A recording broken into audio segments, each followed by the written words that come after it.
Guys and gals, don't be afraid to throw that stop work card. Raise your hand.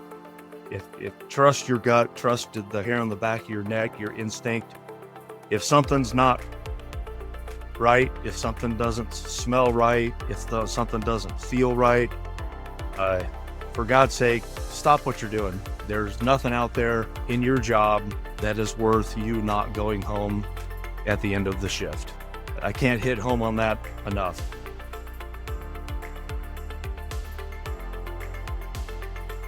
Hey, and welcome to the Electrical Safety Podcast. I'm your host, Jon Travis, and today I'm speaking with Steve Evans. Steve, coming back on the show for the second time. Thanks for coming back. Yeah, thanks for the invite. It's always glad to keep in touch and reconnect with like-minded people. Yeah, no, perfect. And hopefully we can a couple topics here we've been planning to chat about. So hopefully some people can learn something and take something away here today. First one, I know we were talking earlier, and you mentioned that a big problem or something you still see a lot of is that people who they get that certificate for NFPA 70E training, and if you're not familiar, that's workplace electrical safety training, and they think they walk out of that and now they're a qualified electrical worker. And could you maybe just start with that one, let people kind of know what it is that, why that's thinking might be off, and what does it mean, and what maybe, what is a qualified electrical worker? Sure. So I pulled up, this is a handout directly from the NFPA 70. I won't read all of it. But a lot of times, John, when I get into these trainings, the students think that, just by attending this 1 or 2 day course that's fed with a fire hose, tons of information, they think that coming away from that, it allows them to get into energized gear. And that's the furthest thing from the truth. As you can see from that slide, and again, we won't read all of them, I won't even read any of them, but it's the representation of the safety training is just a very small slice of the pie. If you put all this into a pie chart, the safety training is just a very, very small slice of it. And basically what I can summarize what that slide says. Leadership has a great deal of responsibility and oversight, or they should. They basically have to sign off on the person that they've been trained in the specific task that they're getting ready to take on, trained and familiar with it. And a lot of times they are not.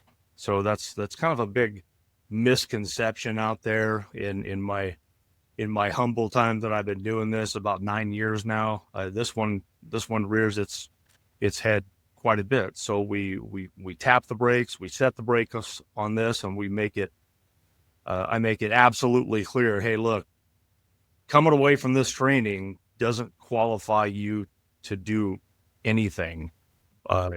All of that responsibility lands back on your management, and it's a tall order. It's a very tall order to be able to sign off. So I guess just for people, who are only listening, the slide you showed there looked like there's a number of different elements that have to work together, I guess, to become a qualified electrical worker. The safety training being an important part of that. But what are some of those other elements, and maybe just explain. Well, I'll give you an example. I'll give you a good example of what I tell my students. So I give them a history of my background, my come-ups, so to say, in the trade. I was a journeyman electrician in the IBEW for a while. That's the International Brotherhood of Electrical Workers. So my experience, I was that heavy install guy. I was the knuckle dragger. And I call myself the knuckle dragger. I make fun of myself all the time. I was the heavy install guy. I did all the heavy lifting. I bent the conduit. installed the conduit, pulled the wire through the conduit, made the terminations, built the switch gear, built the switchboards, built the transformers, installed the stuff, anchored it, put it in place, and then commissioned it. So my meter is my multimeter is a Fluke T600. It has about, I don't know, 4 or 5. It's the most basic meter out there. So the takeaway to that, the biscuits and gravy moment, I like to say, or the cold beer moment, whichever one you like, is based on my come ups. That in no way qualifies me to start getting into the technical troubleshooting side of electrical work, and that's a whole different ball game, man. I, my meter has on, off, amps, volts, ohms, and I think temperature, and that's as far as it goes. That in no way allows me to get into the control work. On the same note, it doesn't allow me to get into high voltage or ultra high voltage, or getting into a main substation and start messing with overhead switching and stuff. That's that doesn't mean I can't get there. So in summary, I tell them, look, if you haven't been trained, if you've never done that task, it's going to be up to you. You got to have that intestinal fortitude and that moral courage to raise your hand and say, hey, boss, hey, foreman, I've never done that. Teach me how to do it. And by the way, foreman, supervisors, if you're going to teach people to do it, document it, because that's going to count. That's going to count towards that previous slide I showed, all of those different aspects that goes into being the qualified person. That's a perfect opportunity for you to do some on-the-job training with your apprentice, your journeyman, whoever it may be. And, a very good friend of mine, friend and mentor, we both know him, Jason Brosen. He told me that a long time ago, and I kind of had an idea that, like, there's no master journeyman out there that is qualified to do the hundreds, if not thousands, of applications out there in the electrical world. Our trade is very, very vast. Does that make sense? Yeah. So just kind of circling back, we've got NFPA 70E, or we've got CSA Z462 in Canada, and you go to take a 1-2 day course on that. You're learning about arc flash, you're learning about shock hazard, you're learning about the safety related work practices that you need to understand, but you're not learning how to do the actual job or the task that you need to do necessarily, wherever it is that you work. Sure. And so in order to be considered a qualified electrical worker, companies have got to find a way to, well, how do you teach that stuff as well? How do you document it? And is there anything else like that we're, so if we say we go and do this training, we figure out the tasks and the jobs we need to know how to do, and we get trained on that. Is there anything else that somebody who really wants to make sure they get that qualified electrical worker thing figured out? Is there anything else, or is that it? Yeah, no, I can summarize on that. So in the 70E, it tells us, look, the training you can do classroom training, you can go do video-based training, you can do on-the-job training, and you can do a hybrid of all of those. It can be a mix. It's just, I think that hit home, in order to be qualified to do any one of those tasks out there, you have to have been trained in the safe-related work practices. You have to have been trained on how to turn the wrenches in that gear, put it together, troubleshoot it, do whatever you're going to do. Basically, you have to be able to prove that you've demonstrated that you can safely do this task. And there's no better way than on-the-job training, getting your hands into it and turning the wrenches, with of course, a qualified person has to teach you. It kind of goes without saying, right? And I'm just thinking through like how you actually get this done. I mean, it practically, um, say you get hired on somewhere new and there's a bunch of jobs that you don't know how to do. Are you just traveling with someone else for a while until you've kind of hit all those jobs? Or have you seen some companies that maybe have them all listed out and then they almost deliberately put you in those situations to try? Just trying to help people, I guess, think about how Well, to actually do this. it's first off, what you just said is it can be an extremely tall order to fill. And when I teach, I also teach a class just for leadership, and I tell them, look, all of this stuff I'm laying down here, it's not going to be easy you're going to have to go to work. You're going to have to put the time in. And we can list out all of the common tasks, testing and troubleshooting, putting a meter in your hand, measuring, high potential testing, uh, power monitoring. I mean, the list goes on. It just depends on, like, if you're an electrical subcontractor, that list can be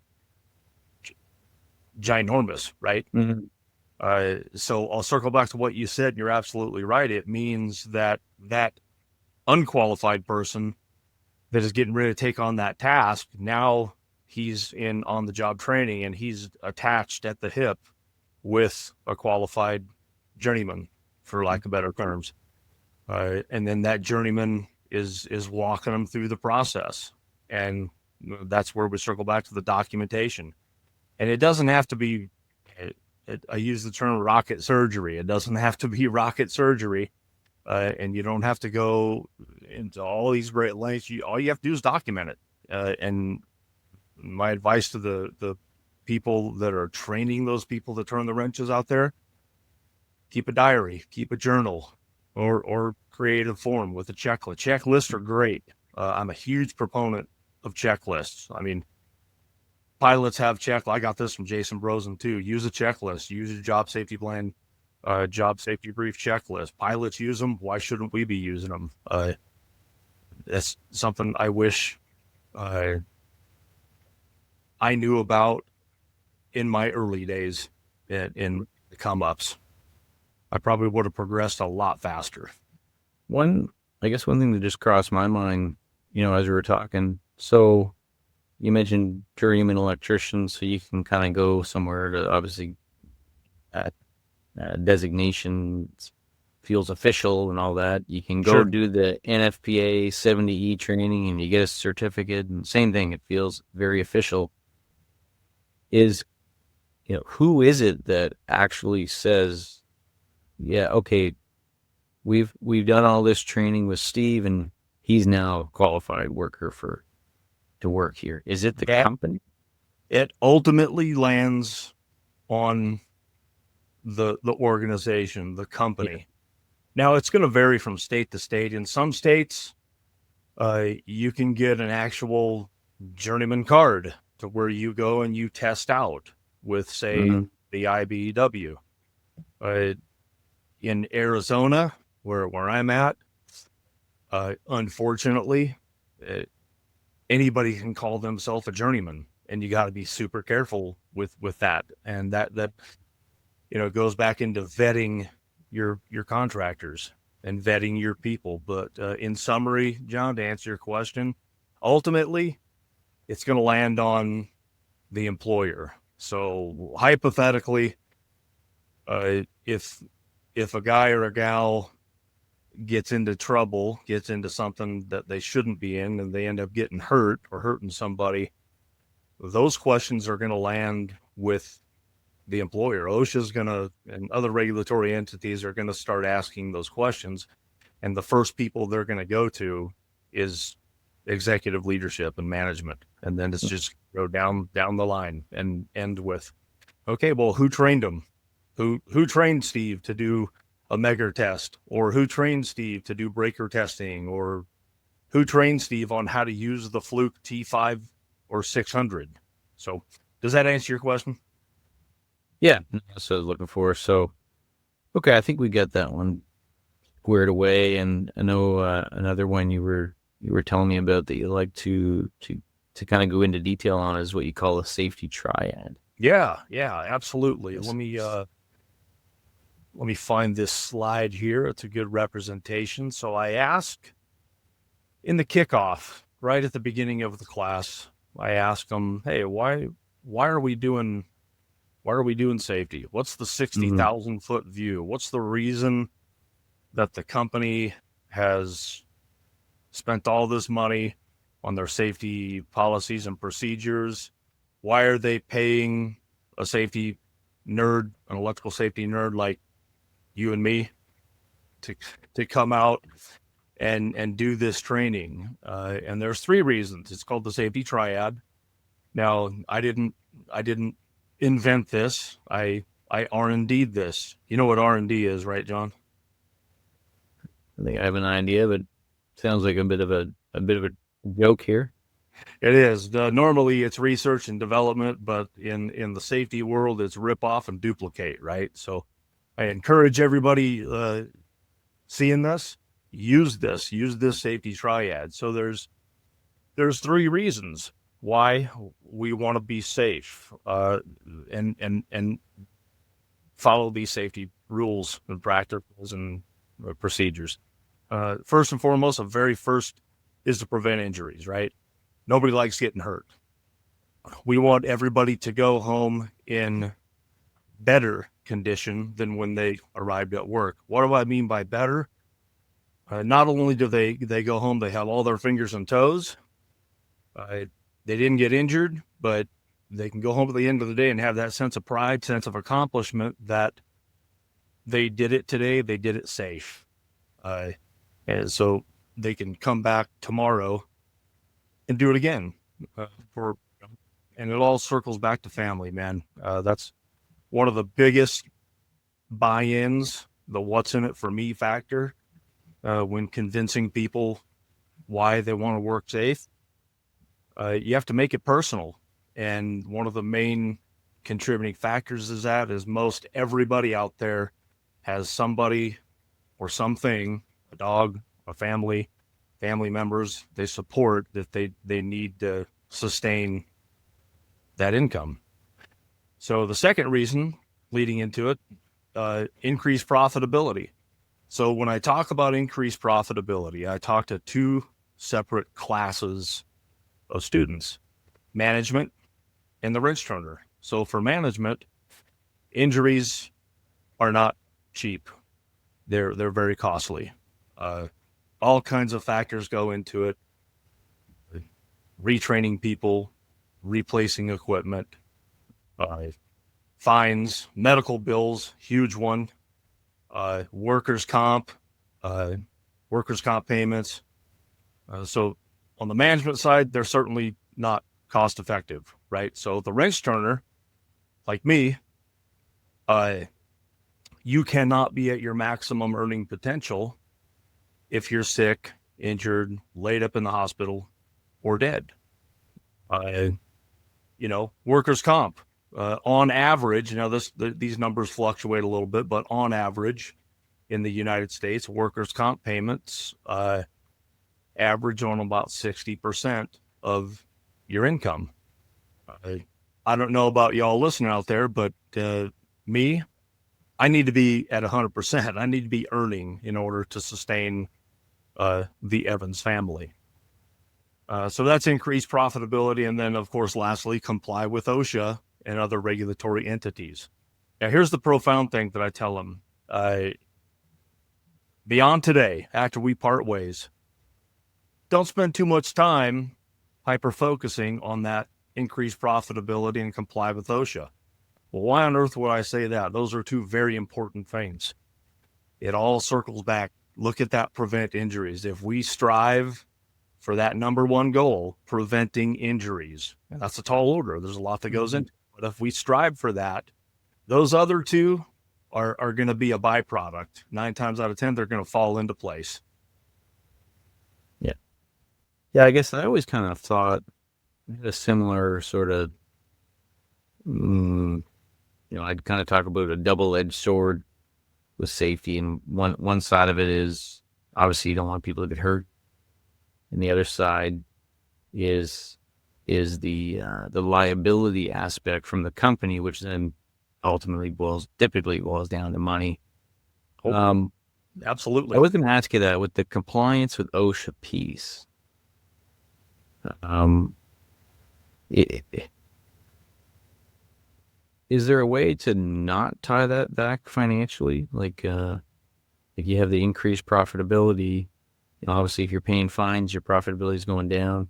I'm also thinking that if you are improving, if it's got a good culture, people feel safe, they feel like they can go to work and they can raise concern, like they're probably going to be more efficient anyways.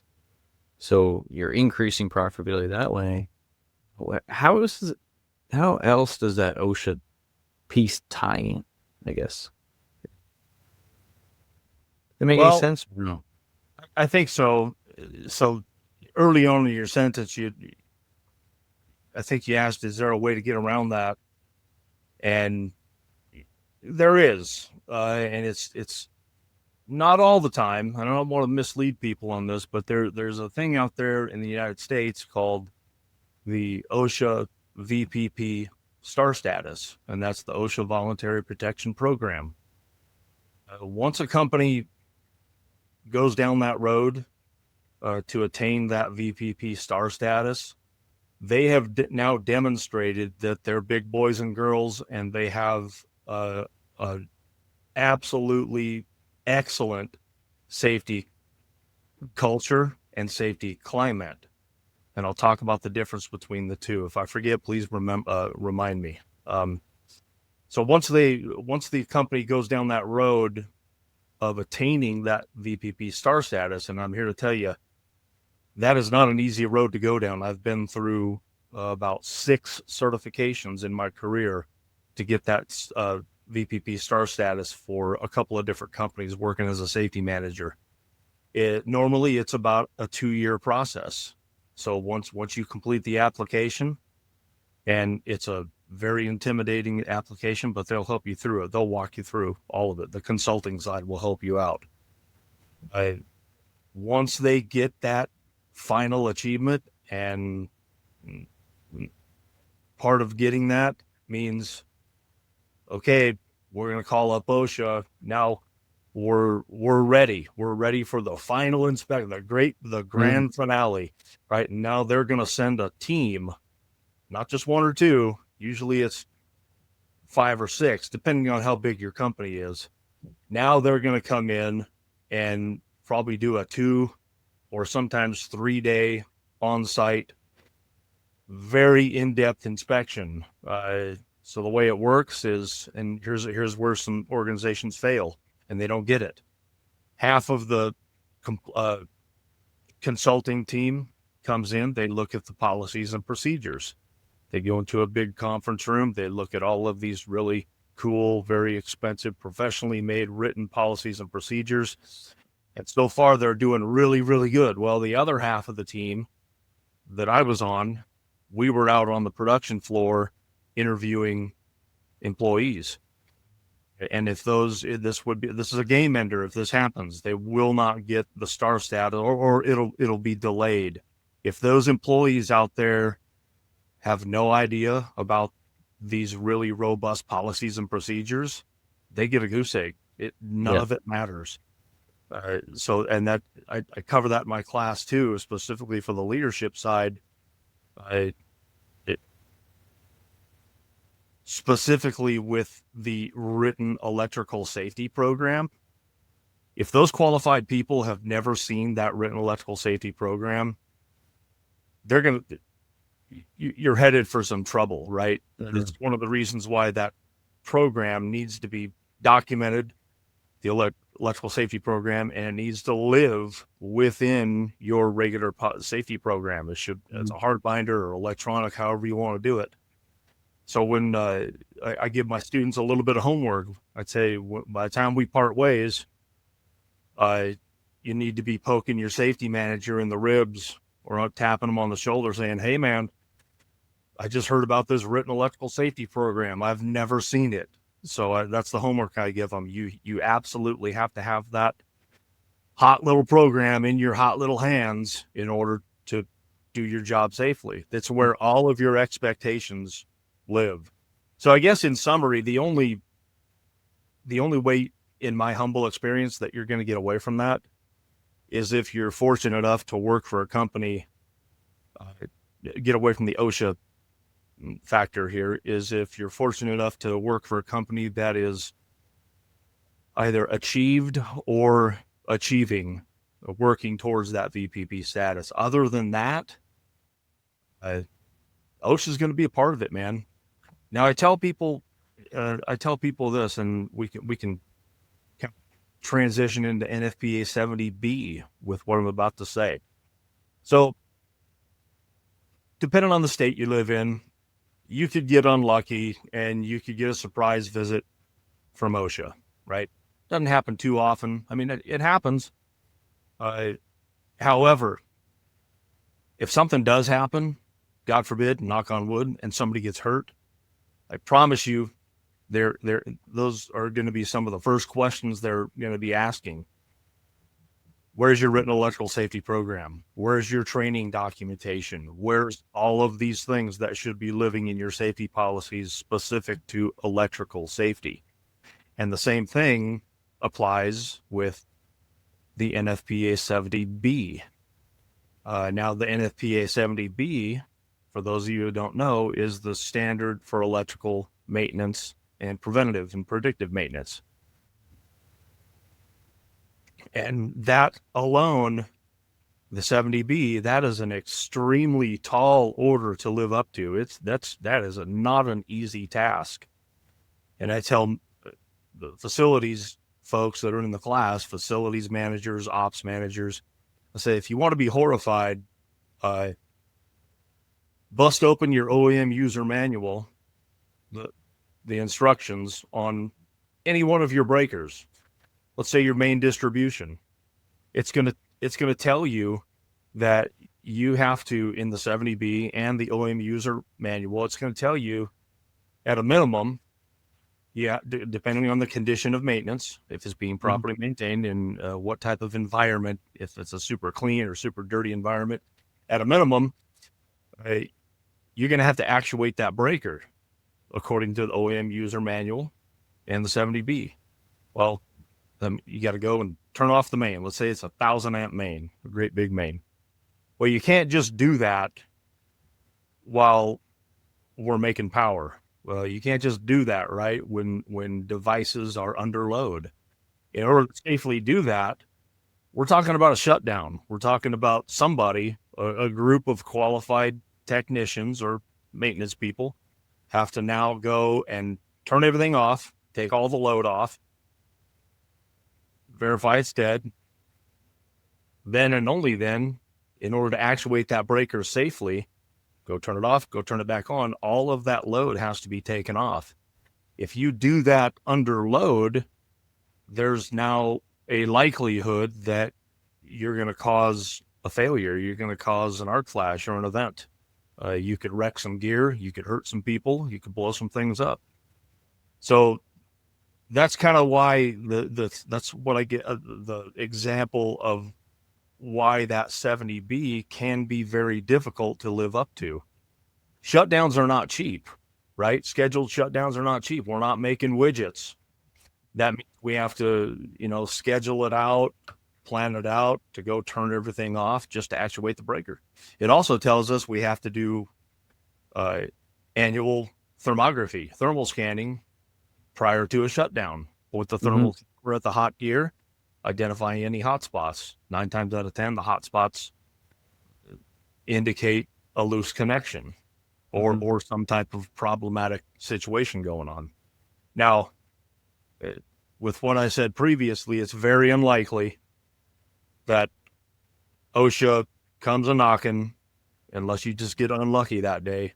Let's say nothing has happened. I'm not going to say no, it's never going to happen, but it's unlikely. But you could get unlucky. OSHA could come in and say, hey, surprise, we're here to do an inspection. Show me your preventative maintenance logs. kind of unlikely, but it could happen. Now, on the other end of that pendulum, again, if something blows up and somebody gets hurt, they're going to do an investigation, and they will want to see your maintenance logs. They're going to want to see that you have lived up to the OEM user manual at a minimum and the NFPA 70B. Now, I've gone through that 70B. Oh God, I'm a nerd like that. I read that stuff for pleasure. I know I'm the ultimate safety nerd, right? If it says it once, it says it numerous times in the 70B, in the standard. Follow the OEM user manual guidance and you'll be fine. The OEM user manual guidance trumps everything in the book.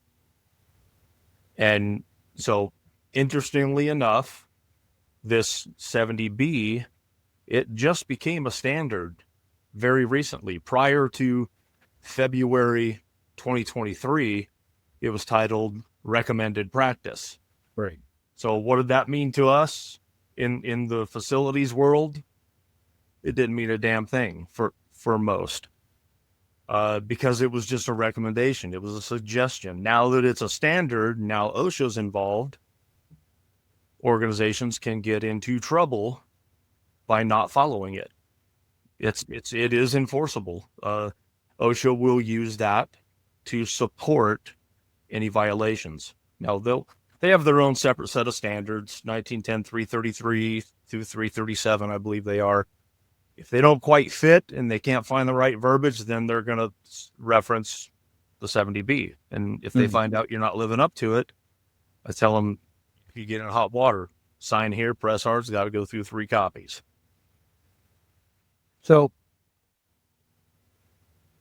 just as you were chatting there, and you mentioned like the example with the breaker, and you've got to actuate it once a year or something like that, depending on frequency might change depending on different circumstances. IR scanning, so imagine you've got a facility with 100 breakers in it, but it was built in 1972, so you've got, of those 100 breakers, 15 different kinds of breakers, not just kinds, but manufacturers, and now you're trying to track down those OEM manuals for all those 15 manufacturers. And then I guess the next thing is, on top of actuating, what else do you have to do for like a breaker, for example? Like, well, there's how long is that list of OEM recommended things typically? It's very intimidating and it's very big. Now, if you want to be horrified, every one of those breakers out there, every one of those devices has an OEM user manual, and it tells you when you have to replace it, after so many trips, after so many faults, breaker maintenance, what you have to do to maintain it, cleaning, things of that nature. That's adds to, like I said early on, it can be a very daunting task. Some organizations, some of the bigger ones, I tell them, man, a plant this size, if I was in charge of your facilities, if I was your facilities maintenance guy or manager, I could keep a crew of, I don't know, depending on the size of the company, 2, 3, 4 journeymen and a couple of apprentices. I could keep them busy year round, just living up or trying to live up to the NFPA 70B. That's why it can be such a very difficult thing to live up to. And since it has become a standard, now safety folks are getting wind of it. Safety managers going to facilities, people going, hey man, this 70B, I just learned about this 70B. Are we living up to that? And it's causing a kind of a rift. The facilities guys are going, are you out of your mind? I don't have the staffing, or I don't have the money to live up to this. And then they go to senior management and say, oh my God, I need to hire X amount of people. If we're going to live up to this 70B, and if we're going to do the right thing, you're going to have to give me money. You're going to have to let me hire some people just as PM techs. Now, there are companies out there that do a really good job at this. I've come across a few of them out there. What's one of the latest ones? Oh gosh, it's slipping my mind. It'll come to me in a minute. But it was a very large manufacturing facility, big name contender, and they did have a team solely designated. That's all they did, is make the loop around the massive plant, and they would do a scheduled shutdown on this little portion, this little section of the plant, and they would shut it down, do the PM work, recommission, and then move on to the next one. Yeah, it seems like, I mean, anybody I've ever talked to before with this, it definitely is a tall order. It seems, when you take a step back and you look at it, and you almost ask the question, like, well, how could they possibly have made this a standard if it's going to be so difficult for every company to? There must have been a lot of weight behind that, or a very important reason why. And and that's a good question. I don't have the answer to that, but I have an opinion. Why was OSHA written, right?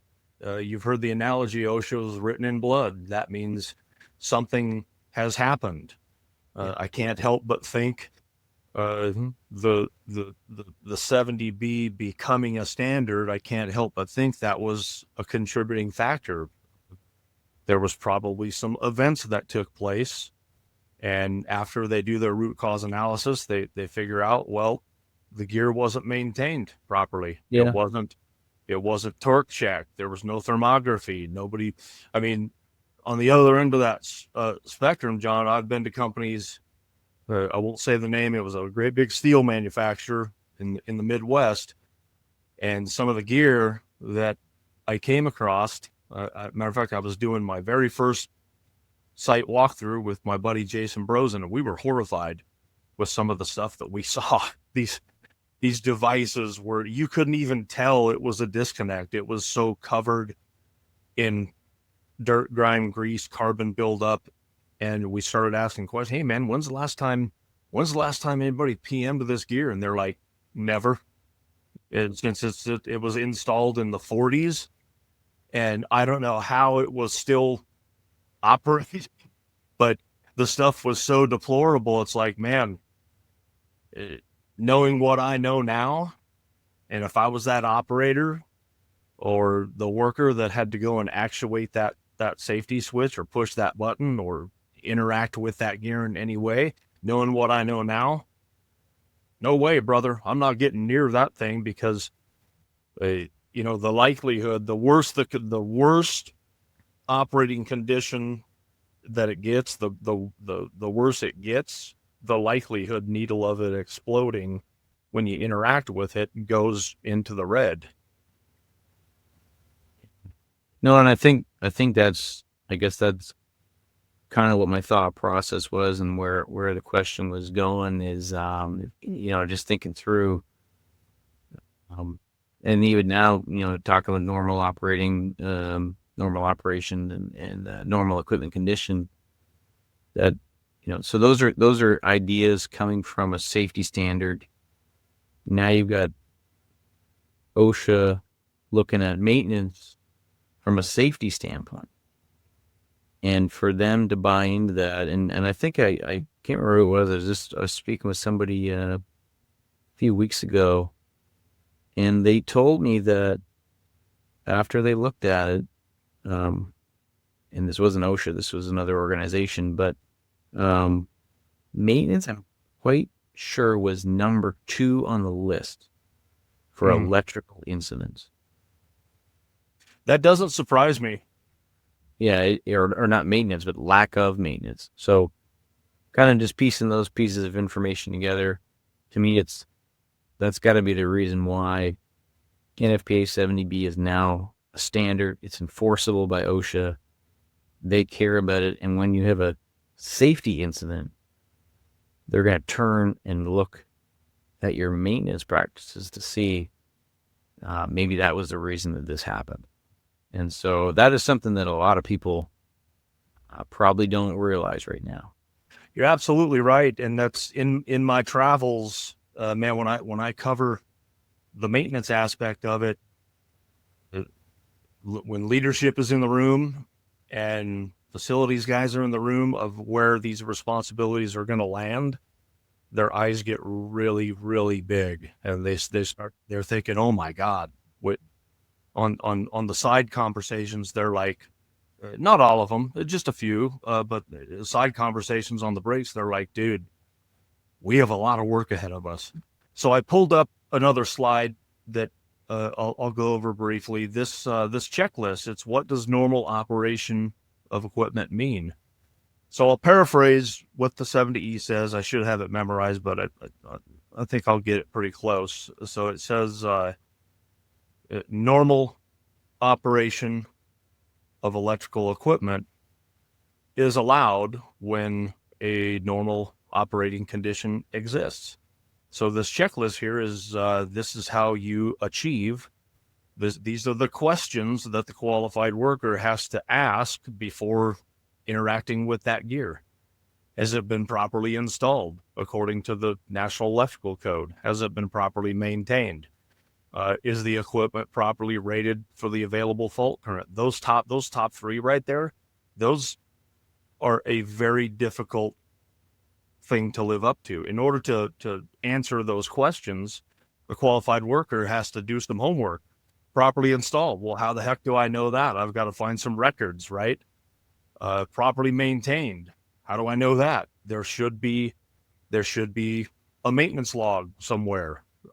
Some organizations use software, which is a really good idea. Some just use hard records, logging. Properly rated for the available fault current. Yeah, not all the time. That may be a difficult one to answer too. Maybe breaker's not labeled, or maybe it's old and it's wore off. So you got to go on a scavenger hunt. You got to start asking questions. You know, if it's the main and the next upstream device is the power company, that's a simple phone call to the power company. Hey, what's the available fault current coming from Big Brother distribution? It's being used in in accordance with the manufacturers. That's the OEM user manual and the UL listing and labeling. Doors are closed and secured.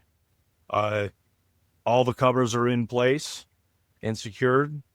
There's no missing knockouts, no missing dead fronts. And there's a big one there. There's no evidence of impending failure. Evidence of impending failure would be, here's a side-by-side view.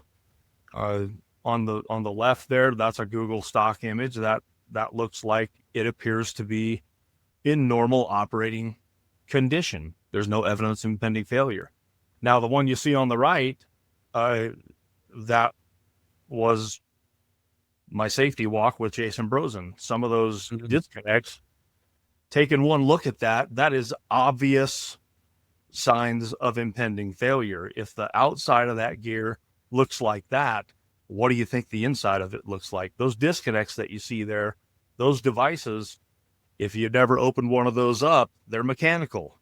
They can fail. There's lots of nuts, bolts, washers, retaining pins, all kinds of mechanisms in there that can fail if they're not properly maintained. I've turned off disconnects just like this in this photo, and just because it was in the off position, it was still energized because the internal blades and clips, the mechanics, have failed. Yeah. I've been around when that happened a couple of times, actually, in my mining days. But no, Steve, this has been a great conversation. Looks like we're coming up on time here. Just quickly, is there anything else you wanted to share? Yeah. Maybe just something you want to point somebody in a certain direction, or? Absolutely. So if you take away a couple of things from our brief conversation here, guys and gals, don't be afraid to throw that stop work card. Raise your hand. If trust your gut, trust the hair on the back of your neck, your instinct. If something's not right, if something doesn't smell right, if something doesn't feel right, uh, for God's sake, stop what you're doing. There's nothing out there in your job that is worth you not going home at the end of the shift. Um, I can't hit home on that enough. And I shared the story with you early on in our first conversation. I watched my brother-in-law get burned up by 1800-degree raw cement material. That's one of the reasons I became a safety person. And I won't tell you the whole story. I'll summarize because I know we're coming up on time, but that was due to, my gut was telling me, man, we shouldn't be doing this. I was down there with him. I was in the vault with him, and he got burnt up. And we never locked it out, man. And we knew we should have locked it out. It would have stopped production and it would have cost the company a ton of money, but we didn't do it. We chose not to do it. And now we have to live with that decision. I have to live with that decision. Like, man, had I only said, man, just stop. We shouldn't be down here.